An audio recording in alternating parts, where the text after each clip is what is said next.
I'm a marriage and family studies major. I'm an online student. I will graduate this Friday, which is fall of 2015.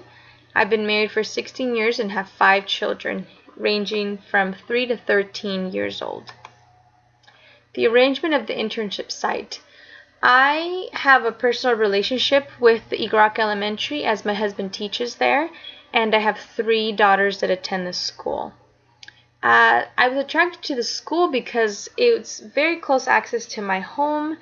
It also has great programs, and the population within the school has 800 students. So I had lots of possibilities of great interaction.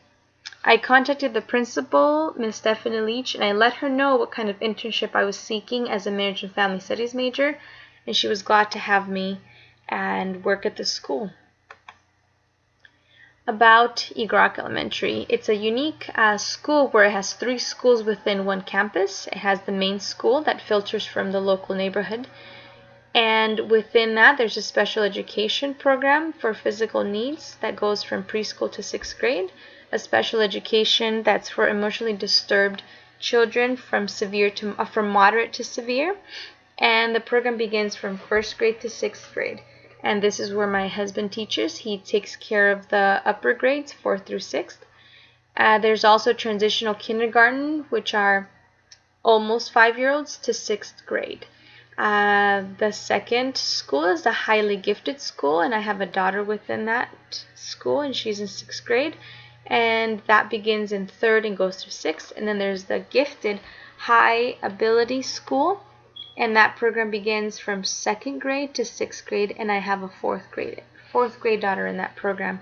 My youngest daughter is in kindergarten.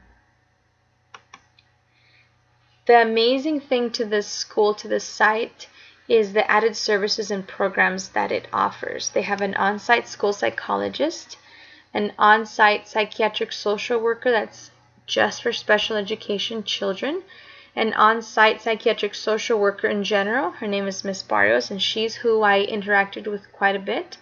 An assistant principal for regular education, an assistant principal for special education, a magnet coordinator, a parent center for the PTA, the Parent Teacher Association, along with the other parents.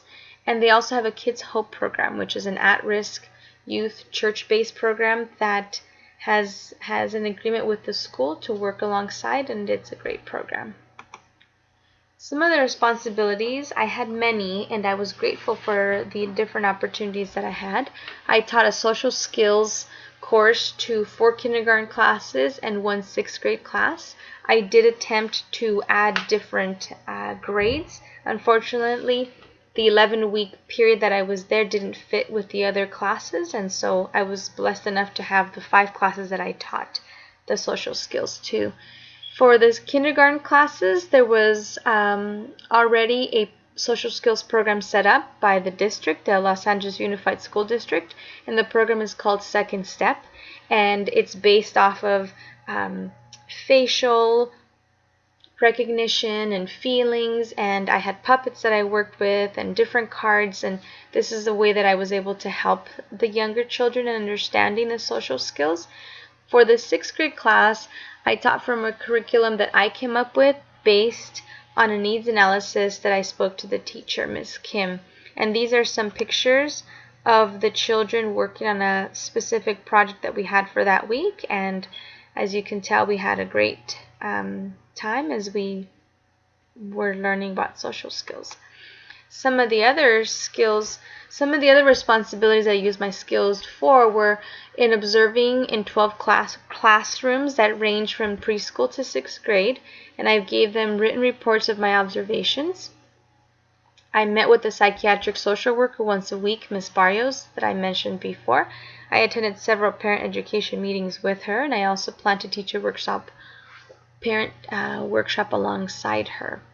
I co-taught a self-esteem group called SWAG, which is a group for 5th and 6th grade girls that had low self-esteem, and so we did different games and different activities, and we were able to gain their trust and to start kind of peeling away at some of the things that were not right, and so that we can help strengthen their self-esteem.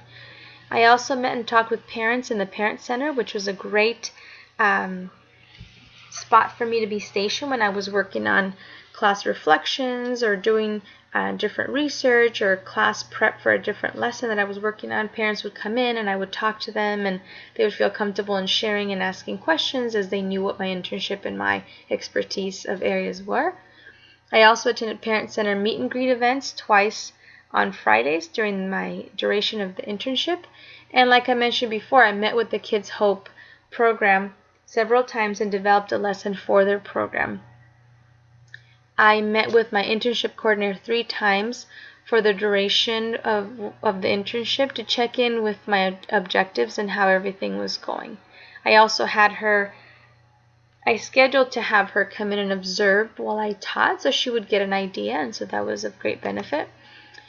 Some of the benefits to the internship site were the expertise that I brought in with the subject matter, which benefited the students' ability to enhance their social skills and learn new ones. It was something that I felt that I gave quite a bit to the school, and since I did the teaching for 11 weeks, the teachers in turn were able to have another adult teach something that they could then reinforce throughout the week, which was of great benefit to come and do a recap every week that I came in and taught. The observations that I did, I gave to the teachers the insights into the teaching methods that they were using from my perspective, and so they appreciated that. There was actually a program that the gifted schools were doing, which is called Habits of Mind, and so reading the book alongside with the teachers was of great benefit, especially while I did the observations. Benefits to me personally, I was able to grow by putting to work all of my education and prior experience in working with children to use in this environment. I was able to grow and reinforce my knowledge of working with children and parents through the internship, as it was a hands-on, and working alongside other professionals gave me a new perspective to what kinds of other services are available to children and families, and also where else I could find my niche and figure out and better solidify what some of my ideas are for the future. While working and meeting with the PSW, the psychiatric social worker, Ms. Barrios, I was able to gain insight into what social work can provide in that school setting. In terms of the coursework connections, I was able to pinpoint communication courses, family courses, and child development courses. Communication courses are ideal. They're critical.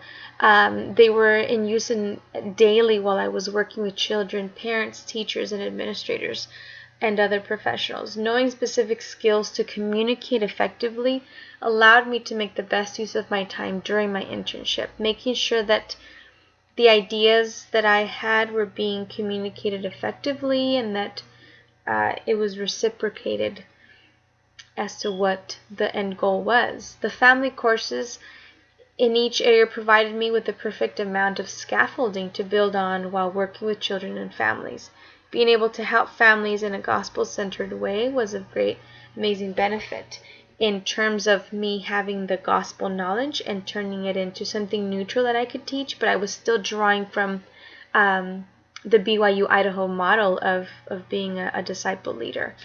In terms of child development courses, being knowledgeable in development in the child development gave me a leg up while working with different age groups. Knowing what developmental level each of the classes was at, I was better able to present information in ways that were age appropriate and not just assume that all children would understand. Would I recommend it? Absolutely. I would recommend the elementary school setting. However, you must be proactive in making your goals and objectives applicable to the school setting. Because it's not a center where you're doing straight-on counseling, where you can use the marriage and family studies courses directly, you do have to make yourself known what your expertise are and figure out, connected with some of the coordinators, the principal, and to see how they can better use your talents. And that's exactly what I did. I had to be very proactive and determined and make sure that I was being used to the best of my own abilities.